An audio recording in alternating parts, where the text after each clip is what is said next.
말씀 신약성경 디도서 1장 10절에서 16절까지 말씀을 읽어가도록 하겠습니다. 제가 가진 성경 신약 348페이지 디도서 1장 10절에서 16절까지 말씀을 읽어가도록 하겠습니다.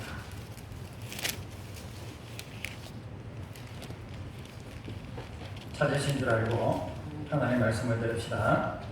불순종하고 헛된 말을 하며 속이는 자가 많은 중 할례파 가운데 특히 그러하니 그들의 입을 막을 것이라. 이런 자들이 더러운 이득을 취하려고 마땅하지 아니한 것을 가르쳐 가정들을 온통 무너뜨리는구나. 그레데인 중에 어떤 선지자가 말하되 그레데인들은 항상 거짓말쟁이며 악한 짐승이며 배만 위하는 게으름뱅이라 하니 이 주문이 참되도다. 그러므로 내가 그들을 옥이 붙이리라. 이는 그들로 하여금 믿음을 온전하게 하고 유대인의 헛되는 이야기와 진리를 대박하는 사람들의 명령을 따르지 않게 하려 함이라. 깨끗한 자들에게는 모든 것이 깨끗하나 더럽고 믿지 아니하는 자들에게는 아무것도 깨끗한 것이 없고 오직 그들의 마음과 양심이 함께 더러우니라. 읽겠습니다. 그들의 하나님을 시인하나 행위로는 부인하니 가증한 자요 공정하지 아니하는 자요 모든 선한 일을 버리는 자라. 아멘. 찬양 호령에 보면은 주님께서 하나님의 보좌 앞에 놓여진 생명책에 우리 이름이 기록되어 있다는 사실 여러분 믿으십니까? 아멘. 예, 그 하나님의 보좌 앞에 놓여진 생명책에 우리 이름이 기록되었다. 정말 감사하고 은혜로운 찬양 아니겠습니까? 옆 사람과 인사하실 때에 우리는 천국 백성입니다. 시작. 우리는 천국 백성입니다. 네. 우리는 천국 백성이라는 그 자부심을 가지고 살아갈 수 있기를 주님의 이름으로 축원합니다. 지난 몇 주간 동안 디모데 전후서를 우리가 살펴보았습니다. 디모데 전후서와 디도서를 바울의 목회 서신이다 이렇게 말을 합니다. 에베소 교회를 목회하는 디모데를 위해서 기록한 편지가 디모데 전후서입니다. 이 디도서는 여러분 주보 앞에 올려져 있는 사진처럼 현재 그리스와 튀르키예 중간 남부에 있는 큰 섬에 그레데입니다. 그 그레데라는 섬에서 목회하는 디도에게 보낸 편지를 디도서다 이렇게 말합니다. 바울은 디모데를 향해서 믿음으로 난 아들이라고 말을 하죠. 이 디도를 향해서도 오늘 본문에 보면은 믿음으로 난 참 아들이다 이렇게 말을 합니다. 디모데는 조금 유순한 성격이라면은 이 디도는 성격이 겉으로 보기에는 부드러울 것 같은데 속에는 아주 강직한 외유 내강형 사람입니다. 상황 판단이 빠르고 추진력이 좋습니다. 고린도 교회가 얼마나 문제가 많았습니까? 그 고린도 교회에 들어가서 목회를 하면서 고린도 교회를 정상화시킨 사람이죠. 문제 해결 능력, 조정 능력이 아주 탁월한 사람입니다. 바울이 유순한 디모데가 아니라 디도를 그레데에 보낸 이유가 있습니다.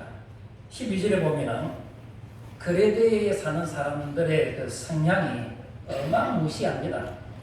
12절에 보면은 그레데인들은 항상 거짓말쟁이며 악한 짐승이며 배만 위하는 게으름뱅이라고 소문이 자자하다는 것입니다. 근데 13절에 보면은 이 증언이 참되도다. 소문대로 그 사람들은 거짓말을 잘하고 거칠고 악한 짐승이다. 우리 표현으로 말하면 그 사람들은 인간도 아니다. 그런 표현입니다. 자기에게 이익이 된다면 얼마든지 얼굴을 바꿉니다. 거의 반사기꾼들입니다. 이런 그레데 사람들이 얼마나 거짓말을 잘하고 사기를 잘 치느냐 하면은 그레데 섬에 제우스 신의 무덤이 있다고 주장한다는 겁니다. 여러분 상식적으로 말이 되지 않습니다. 신은 죽습니까? 안 죽습니까? 신은 안 죽습니다. 죽지도 않는 신을 죽은 무덤이 있다. 이 제우스 신은 그리스 신화의 가장 탁월한 높은 신입니다. 그런 신이 죽어서 무덤이 우리 그레데 섬에 있다. 이렇게 주장을 하는 겁니다. 얼마나 거짓말을 잘하는지 사기도 잘 치고 또 그리스 문화, 헬라 문화에 살았기 때문에 얼마나 말을 잘합니까?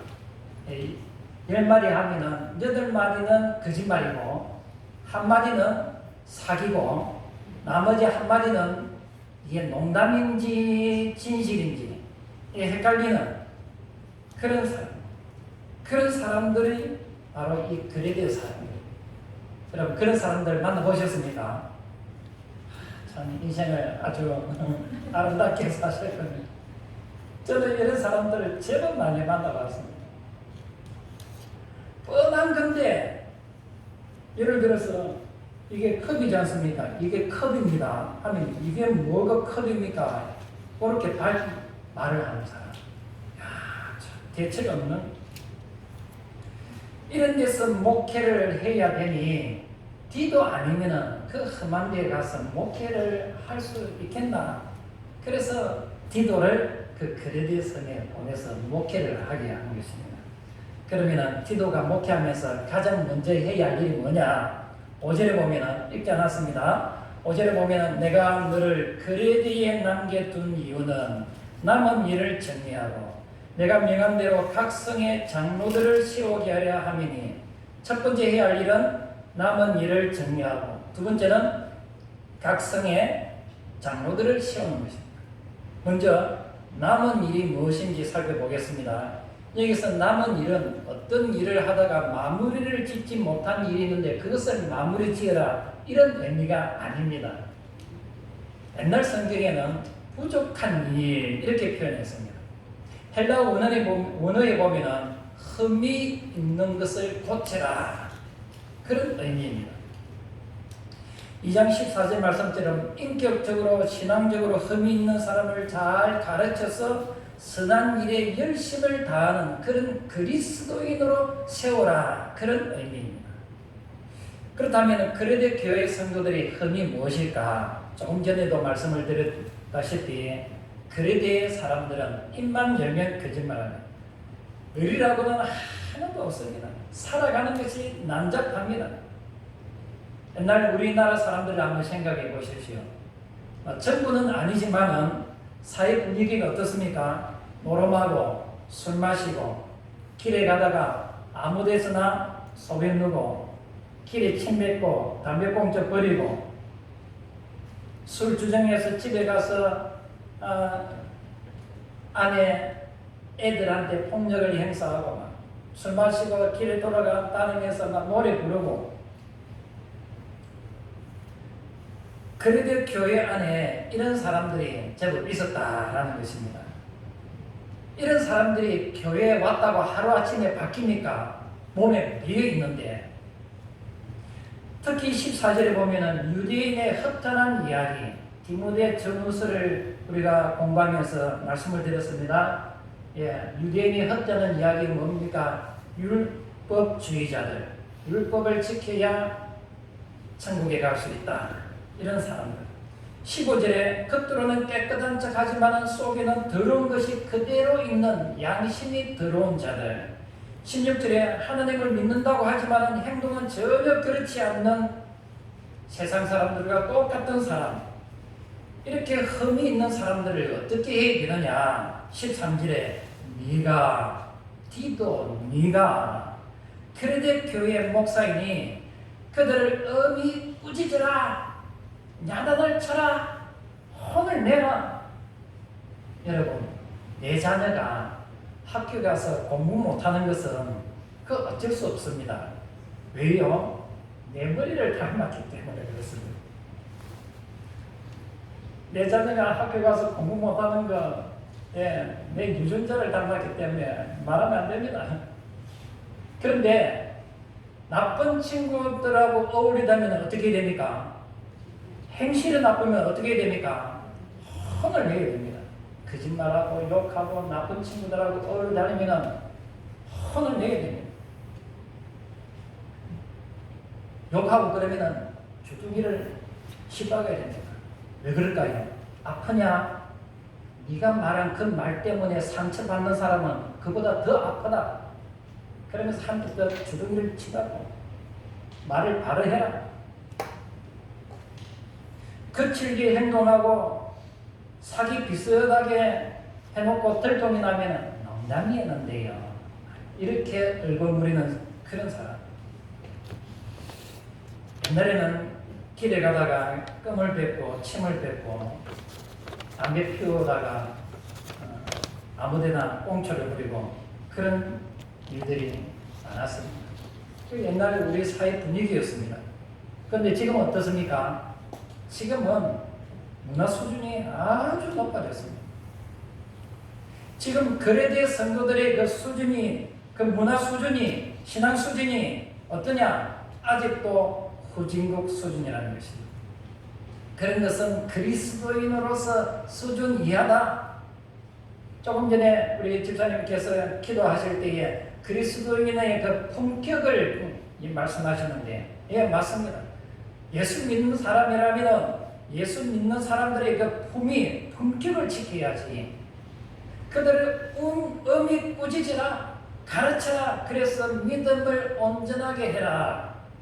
믿는 사람으로서 불신자들에게 인정받고 칭찬받고 존경받는 수준에 이르기까지 가르쳐라, 훈련해라 하는 것입니다. 저는 이 본문을 보면서 저의 목회의 목적이 나타나는 것 같습니다. 1차적으로 우리 성도들이 예수 믿고 구원받게 하는 것이 저의 1차 목적입니다. 예. 교회 열심히 아무리 와도 온들 마음이니까 예수 안 믿으면 지옥 가는데, 그래서 저는 어떻게 하든지 우리 성도들이 예수 믿게 하려고 기도하고 노력하게 되죠. 그 다음에 여러분의 믿음을 온전하게 하는 일입니다. 예. 이 구원의 믿음을 잃어버리지 않도록, 흔들리지 않도록. 또 해야 할 일은 여러분 한 사람 한 사람을 성숙한 신앙인으로 만드는 일이 저희의 목회입니다. 예스. 지난주 수요일날 성장과 성숙은 다르다고 말씀을 드렸죠. 또 바른 믿음을 가지고 바르게 신앙생활을 할 수 있도록 돕는 것, 하나님의 말씀으로 주님을 닮아가도록 점점 성화되어가는 삶을 살아갈 수 있도록 돕는 것이 저의 목회의 목적이고, 또 여러분의 신앙생활의 목표가 되어야 됩니다. 요즘에는 하나 더 추가했습니다. 뭐냐면은 여러분들이 천국에 가서 상급을 많이 받도록 제가 정보를 알려드리는, 쉽게 말씀드려서 어디에 투자를 해야 되느냐, 주식을 어디에 투자해야 되는 정보를 알려야 되지 않습니까? 저는 나름대로 이제 신학을 했기 때문에 전문가이지 않겠습니까? 그래서 여러분들이 천국에서 받을 상급이 무엇이냐, 어느 부분에, 어느 종목에 투자를 해야 여러분들이 천국에서 상급을 많이 받을까, 그거 가르쳐 드려야 됩니다. 그렇지 않겠습니까? 열심히 신앙생활하고 봉사 열심히 하고 헌금 열심히 해라, 그렇게 실컷 부려먹고 그것만 가르치고 천국에 가서 보니까 받을 상급이 없다. 목사님 저희 잘못이라고 생각됩니다. 그래서 여러분들이 천국에서 상급을 많이 받을 수 있도록 제가 계속 소스를 제가 말씀드립니다. 그래서 설교 시간에 잘 들으셔야 됩니다. 아, 저거구나. 저렇게 하면은 내가 천국에서 상급을 많이 받을 수 있겠구나. 이거 가르쳐드리고, 자동차 바퀴가 조금만 비틀려도, 축이 조금만 비틀려도 쭉 가다가 한쪽으로 쏠려옵니다. 자동차 바퀴의 축이 조금만 틀어져도 쭉 가다가 한쪽으로 이상하게 딱딱하게 갑니다. 이거 그냥 놔두면은 타이어가 편마모되고 사고의 위험성이 있습니다. 차가 빨리 고장이 납니다. 그러면 이제 그것을 알았으면 빨리 타셨다 가서 힐 얼라이먼트라는 것을 교정을 해야 됩니다. 그러면 이제 정상으로 돌아오는 것입니다. 마찬가지입니다. 부족하지만은 제가 신학을 한 사람이기 때문에 나름대로 전체 전문가는 아니지만은 그래도 신학물을 먹었기 때문에 좀 더 잘 알지 않겠습니까? 그래서 여러분들의 신앙생활에 잘못된 부분이 있으면 고쳐드려야 됩니다. 제가 해야 할 사명이죠. 바르게 진단해줘야 되고 그 진단을 여러분은 아멘으로 받아서 삶을 바꾸어 가야 됩니다. 그래야 하나님 앞에 섰을 때 칭찬받고 상급을 받는 것입니다. 바르게는 하나님의 말씀으로 자신의 신앙생활을 잘 진단해서 하나님 보시기에 부족하다고 보이는 부분, 흠이 있다는 그런 부분을 잘 고쳐서 믿음의 사람, 온전한 믿음의 사람으로 서기를 주님의 이름으로 축원합니다. 두 번째, 디도가 해야 할 일은 장로를 세우는 일입니다. 5절에 내가 명한 대로 각 성에 장로들을 세우게 하려 함이니, 이 말은 각 성에 지도자를 세워서 교인들을 돌보라는 뜻입니다. 각 성마다 마을마다 지도자를 세워서 그리스도인답지 못한 행동을 하면 책망해서 교회가 주님이 세상에 비난받지 않도록 돌보아라, 그런 의미죠. 그래서 6절에서 9절을 보면 교회에 세워진 지도자의 자질에 대해서 말씀합니다.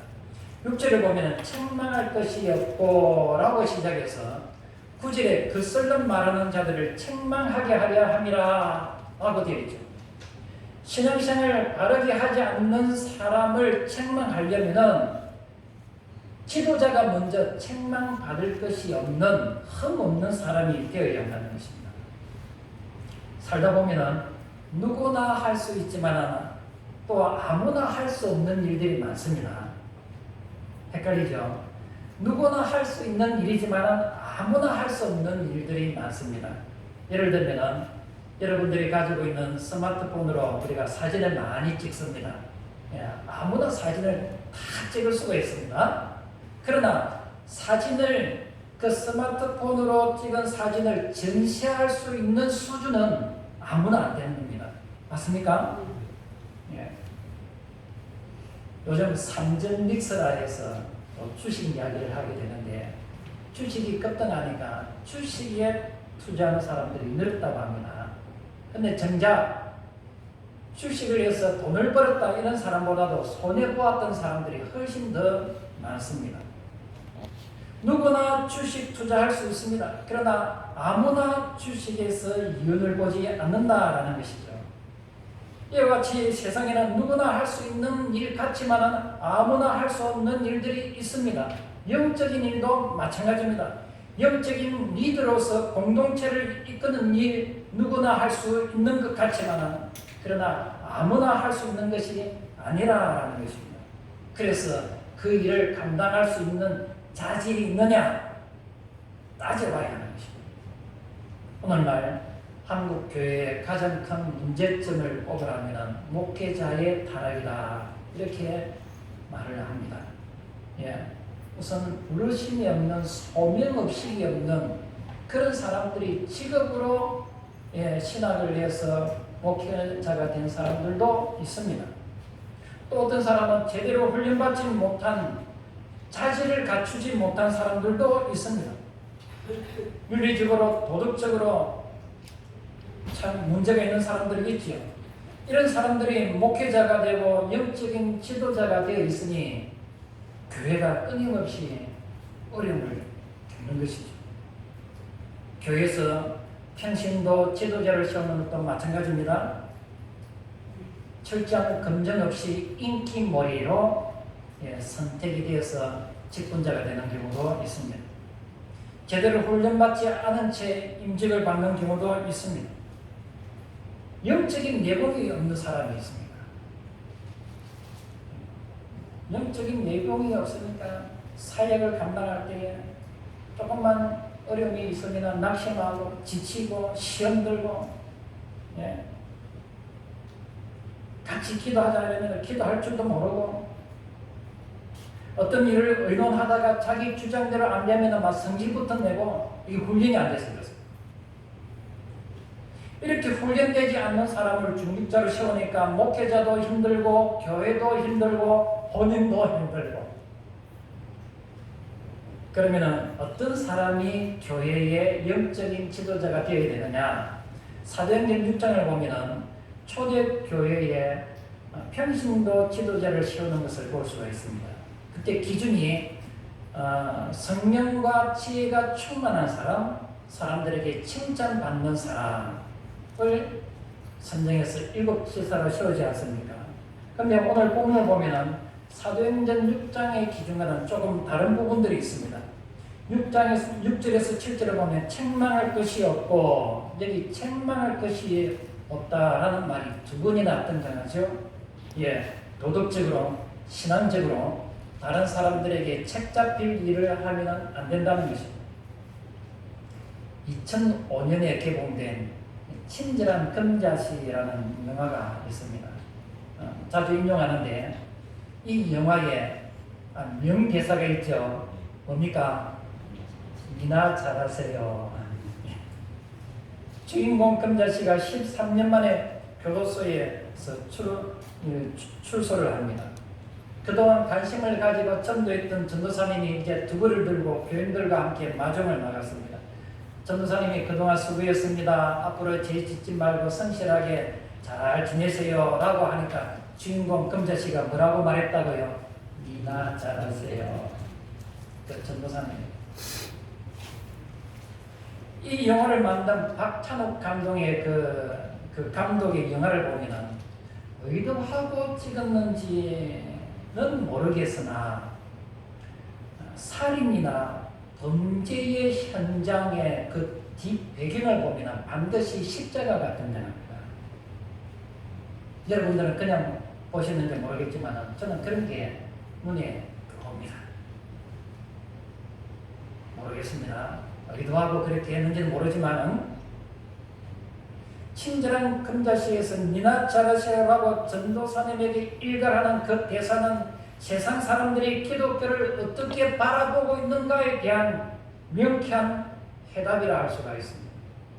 그런 의미에서 교회의 중직자는 모든 사람에게, 교회 안에 있는 사람에게든 밖에 있는 사람들에게든 책 잡을 것이 없는, 흠이 없는 사람을 세워야 한다라는 것입니다.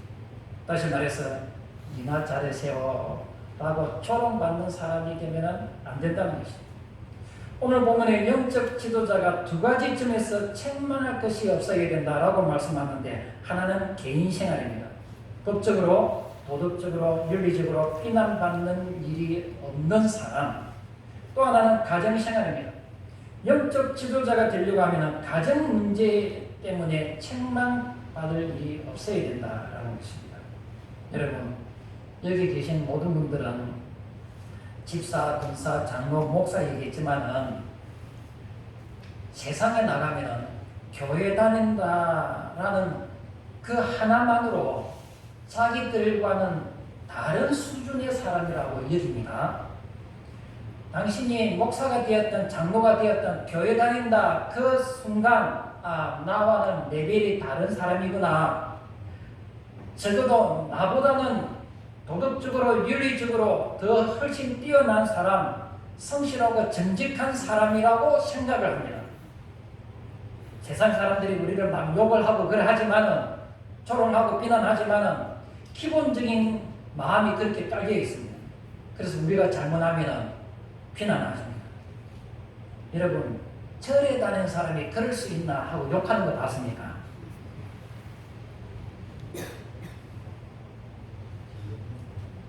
교회 다니는 사람만 그렇게 합니다. 왜 그렇습니까? 예. 이 기독교 정신은 다른 그 어떤 가치관보다도 훨씬 더 뛰어납니다. 그러므로 하나님 앞에서는 물론이고 사람들에게 책망받을 것이 없는 세상 사람들의 수준보다 더 높은 기독교적인 가치관을 가지고 사람들에게 칭찬받고 인정받고 존경받는 저와 여러분이 되기를 주님의 이름으로 축원합니다. 마지막 10번째, 왜 책망받지 않는 지도자를 세워야 되는가? 그 이유를 오늘 본문이 설명하고 있습니다. 5절 9절은 어떤 지도자를 세워야 하는가에 대해서 말씀을 한다면 오늘 본문, 읽은 본문은 왜 그런 지도자가 필요한가에 대한 설명이라 할 수가 있습니다. 교회 안에 거짓 교사들이 있다고 10절에서 12절로 말씀하고 있습니다. 이런 거짓 교사의 특징이 무엇이냐? 복종하지 않습니다. 하나님의 말씀이 전해져도 그 말씀에 순종하지 않습니다. 헛된 말을 합니다. 유익하지 않는 말, 사람들의 호기심을 자극하는 말, 복음보다도 다른 것에 관심을 더 갖게 한다는 것이죠. 그러면서 사람을 속인다고 합니다. 특히 가정을 무너뜨린다고 11절에 말씀하고 있습니다. 이런 거짓 교사들이 활극에 치는 이유와 목적이 무엇이냐? 자기 유익을 위해서, 자기 배를 채우기 위해서. 요즘 유튜브나 SNS, 인터넷에서 열심히 활동하는 사람들 있지요. 예. 왜 그럴까요? 그 대부분이 돈 때문입니다. 돈 때문에 전혀 사실도 아닌데 아주 교묘하게 비틀어서 사실인 것처럼 떠들고 다닙니다. 아주 자극적인 기사로 클릭해서 들어가 보면 별거 아닌 것 가지고 우리가 이런 것을 잘 분별할 수 있는 눈을 가져야 합니다. 12절에 바울이 그리스 사람들을 인용했듯이 교회 안에도 거짓된 정보와 세상 문화를 그대로 주장하는 사람들이 있다는 것이죠. 특히나 이런 사람들이 그냥 말을 하면 넘어갑니다. 근데 꼭 하나님 이름을 거론합니다. 성경을 인용합니다. 그러면 헷갈리게 되죠. 그러면 이런 거짓을 말하는 사람들을 교회가 어떻게 해야 되느냐? 어떻게 이런 거짓된 것을 막고 진리를 지킬 수 있느냐? 처음 말씀드린 것처럼 그들을 어떻게 해야 된다고요? 엄히 꾸짖어야 합니다. 물론 여기서 엄히 꾸짖는다 이 말은 망신 주기 위해서가 아닙니다. 그 사람을 온전한 그리스도인으로 세우기 위해서, 온전한 믿음의 사람으로 세우기 위해서 엄히 꾸짖어야 됩니다. 그럼 이제 또 질문을 하나 드리겠습니다. 여러분들이 신앙생활을 잘 못할 때에 목사가 엄히 꾸짖어야 될까요? 아니면 그냥 넘어가야 될까요? 예? 야단쳐야 됩니까? 예, 여러분이 신앙생활 잘 못할 때에 엄히 꾸짖어야 된다, 야단을 쳐야 된다, 손 들어 보십시오. 예, 손을 안 드시는 분은 예, 나는 안 받겠다 그 말했습니다. 예, 다수결로 엄히 꾸짖어야 된다고 여러분들이 결정을 해주셨습니다. 그래서 제가 여러분이 결정하나 안 하나 하나님이 제게 맡기신 사명입니다. 이 사명을 제가 감당해야죠. 김 지사 잘못하고 있을 때 김 목사 뭐 했노? 그 김 지사 눈치 보고 아무 말 못했잖아. 이래와 혼나야 돼. 하나님이 저를 혼내실 거예요. 그렇지 않겠습니까? 그 집사 교회도 안 나오고 그렇게 돌아다니고 있는데 목사가 돼가지고 그 마음 가서 한마디 했나? 혼냈나? 말씀을 듣고 그렇게 신앙생활을 하면 안 된다라고 말을 했나? 제가 눈치를 봅니다, 사실. 눈치를 보는 게 아니라 정확하게 말씀을 드리면 기다리는 거죠.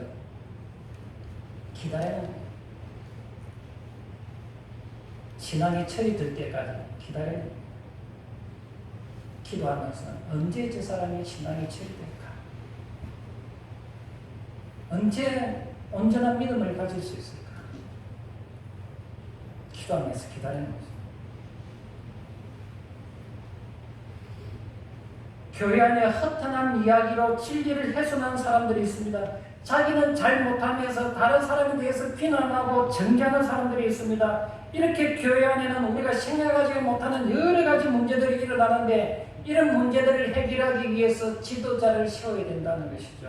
그 지도자는 영적인 근육뿐만 아니라 책망받을 것이 없는, 흠없는 그런 사람이 세워져야 된다는 것입니다. 그런 사람들이 각 성의 장로가 되어서 교인은 물론이고 썩고 부패한 그 사회를 변화시켜 나가야 되느니라. 지금 바울이 티도에게 그것을 권하고 있는 것입니다. 여러분, 바라기는 하나님 앞에서 또 사람에게 책망받을 일이 없는 온전하고 흠없는 거룩한 삶을 통해서 이 지역을 복음으로 변화시켜 나가는 그런 기억이 되시기를 주님의 이름으로 축원합니다. 말씀을 맺겠습니다. 저는 요즘 우리가 살고 있는 이 시대, 이 지역, 이 대한민국이 거래대가 아닌가 그런 생각이 듭니다. 정치, 경제, 사회 모든 면에서 이 사회가 어려움을 겪고 있습니다. 아직도 저 러우 전쟁과 미국과 이란의 전쟁이 끝나지 않았습니다. 어떻게 확전이 될지 아니면 종전으로 갈지 불안한 가운데 어떤 사람은 주식으로 대박이다 하면서 사실은 식물 경제는 더 어렵지 않습니까?